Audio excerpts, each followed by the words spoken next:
Good day everyone, a very warm welcome to you. It's time for some high antics and probably some low antics as well. My name's Nick from the Commodore Amiga and this game is called Balloonacy, published by Courbois Software, if I pronounced that right, in 1990. It's a game written with AMOS, it was like an early Amiga game writing sort of thing. I think it's Dutch as well, but anyway, it's based loosely on the game BLITZ, which came out on the VIC-20 in 1981, where you, in a gradually descending air vehicle, in this case a balloon, here they are building the actual city in advance, and we must bomb it to it's completely level so we can safely land on the ground. So it's the most basic one in the world, but I think we go up and down a little bit within a certain set parameters. So don't crash into the buildings, the balloon's gradually getting lower, bomb the hell out of the thing. Here we go. Oh, I can go lower. Oh god, there's stuff going across too. So I think the balloon will get gradually lower each time, but we can still go up and down a slight bit. The aim on these ones really is to try and concentrate on the taller buildings, because eventually we'll bash into them. Sorry if you're living in this city, but I'm just bombing it. Now I believe it was released as public domain in the UK and everywhere else, but it might have been a commercial release actually in Dutchland. I think this is the Dutch version where it says Balloonen. That's how many lives I got in the top right, which is 6, Zand, God knows. And yes, the score and what level we're on. So let's at least get off level 1. Put your favourite Blitz type game in the comment section below. Reviewed quite a few, especially on the ZX Spectrum. And the one that springs to mind is City Bomber. There was another one which had like multi-stages, but that was just a part of within it. So I'm not doing too bad here. It's just 3 buttons, up, down and bomb. There we go. I believe if I stop bombing, another guy in the balloon will chuck stuff over the side where we can hit targets elsewhere. Maybe that car, that bike going past, or seagulls and stuff. So this is fairly easy. I don't think I would have liked to have paid serious coin for the thing. Anyway, just for a reminder for those people that are new, if they're still watching of course, it isn't expert gameplay, it's dodgy gameplay, nincompoop chat. It's not about seeing all the expert games, the super games, it's about seeing all the dross as well, and what was out there, the weird and the wonderful. Oh, that bird's crashed into my balloon and I've blown up. Why can that bird have flown round me? Anyway, yeah, it's all about trying to recreate that experience you had back in the day as a kid, playing the games, not necessarily got the instructions if it was a copy, and you're playing as a kid, not the adult or the teacher in a classroom going through word for word. Boof, that's done. There we go. So that's level 1, and everyone's cheering. I can't say easier than that. Good, clear up that rubble, big nose. We're through. Excellent stuff. If you had this one back in the day, let me know. 1990, I doubt that you did. Unless it was given away on a magazine cover or something. Why would you buy this?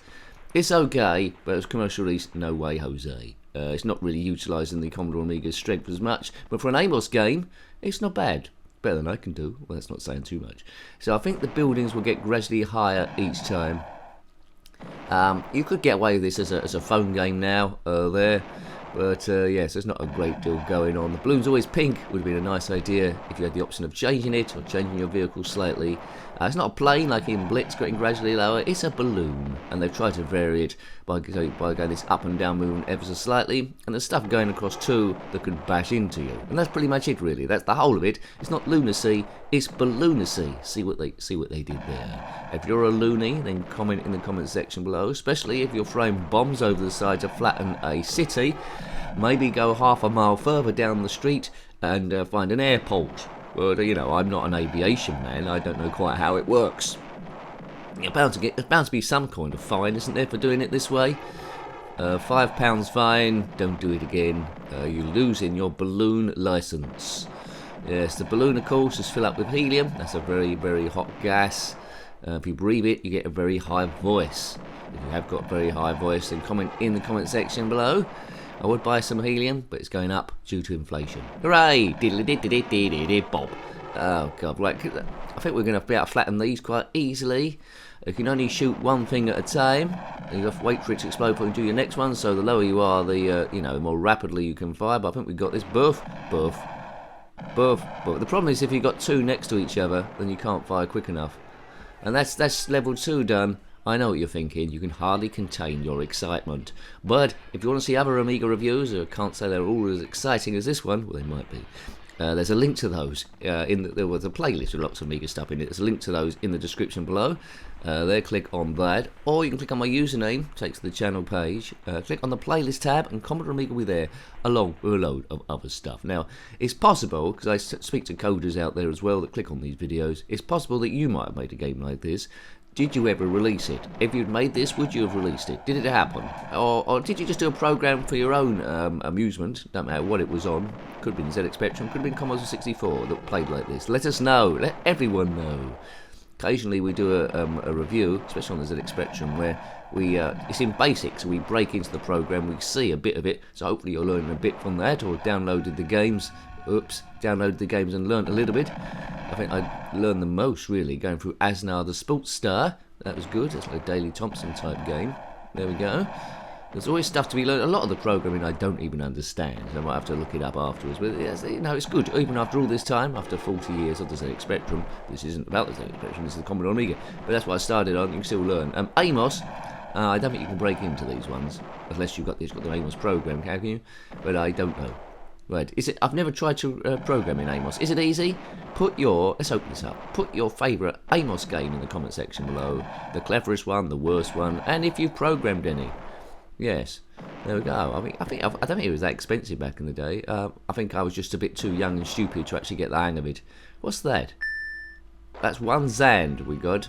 Well, I don't know what a Zand is, but we got it, and then we immediately got hit by a seagull and hit the ground and died. If you've just been hit by a seagull in a hot air balloon and crashed to the ground and died, then comment in the comment section below.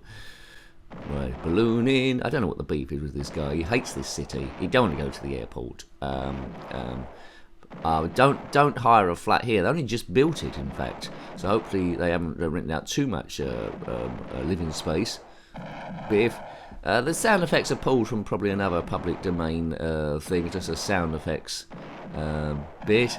Anyway, bam, bam, bam, bam, bam. Right, okay.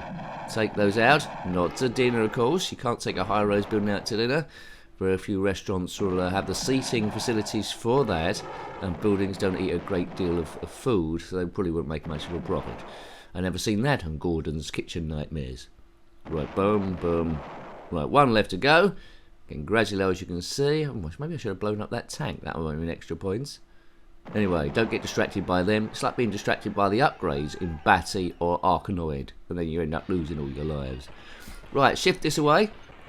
So from a newbie point of view, it's fairly easy to understand. It's a little bit of a stress buster for a few minutes, I would say, but don't waste your life on it.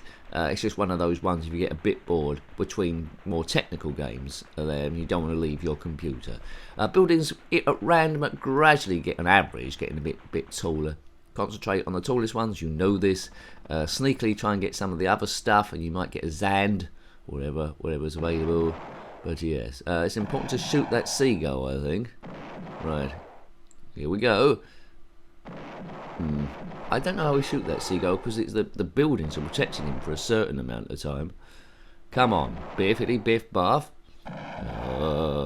My wonderful balloon. Now, I don't know how many other reviews are on YouTube about this, but they probably last only a few minutes. That's probably what it deserves, to be honest with you. You can tell it's only about a few minutes fair. But anyway, if you're here, you're probably here for the Nincapoo chat. You're probably a long-time subscriber, so thank you.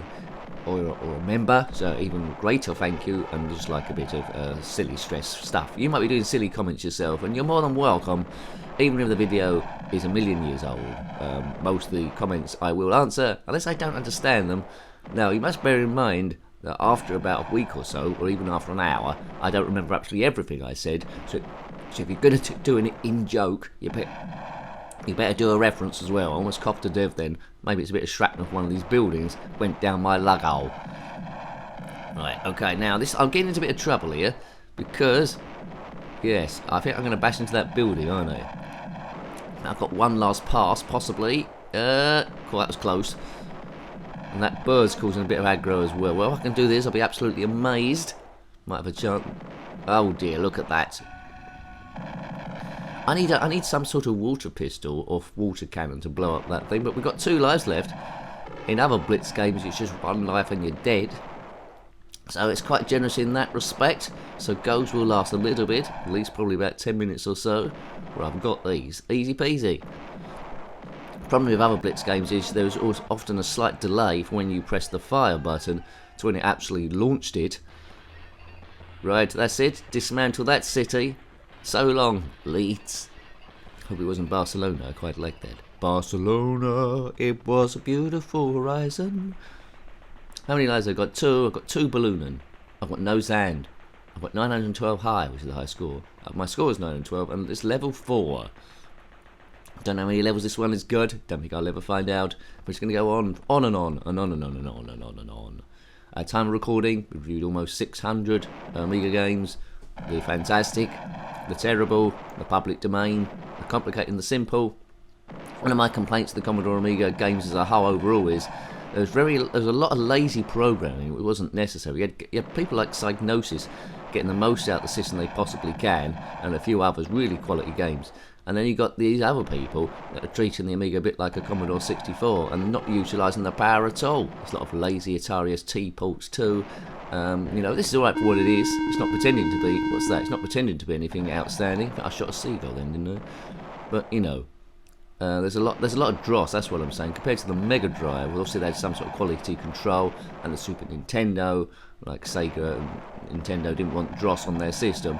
The Amiga's a bit like a free-for-all.